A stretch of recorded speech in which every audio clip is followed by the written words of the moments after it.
In Westminster, it's been a day to talk about the Europe referendum, unless, that is, you've just come out of the weekly cabinet meeting in Downing Street. Hello. Forget it. Do you think ministers should be allowed to campaign? Will ministers be allowed to campaign against David Cameron in the referendum?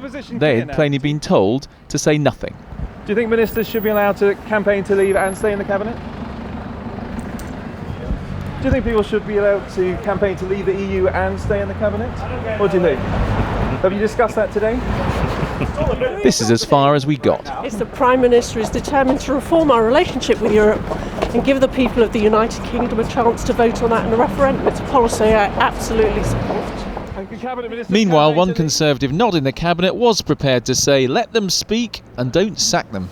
I think probably it would be safer and more harmonious just to say, OK, you make your minds up. Right.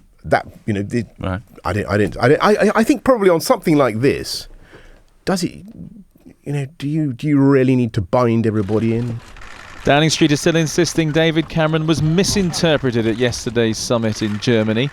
No sign of him today, but his Foreign Secretary was in the Commons to introduce the bill to clear the way for that in-out vote on Europe. But an entire generation of British voters has been denied the chance to have a say on our relationship with the European Union. And Mr. Speaker, today we are putting that right.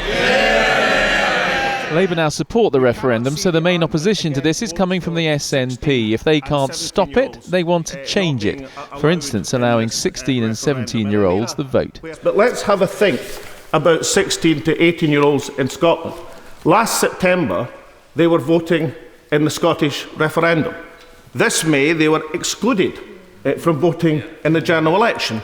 Next May, they'll be included in voting in the Scottish elections, and then they'll be excluded again from voting in a European referendum. There may be changes to the bill, but it will go through. So by the end of 2017, Britain will vote either to stay in the EU or leave.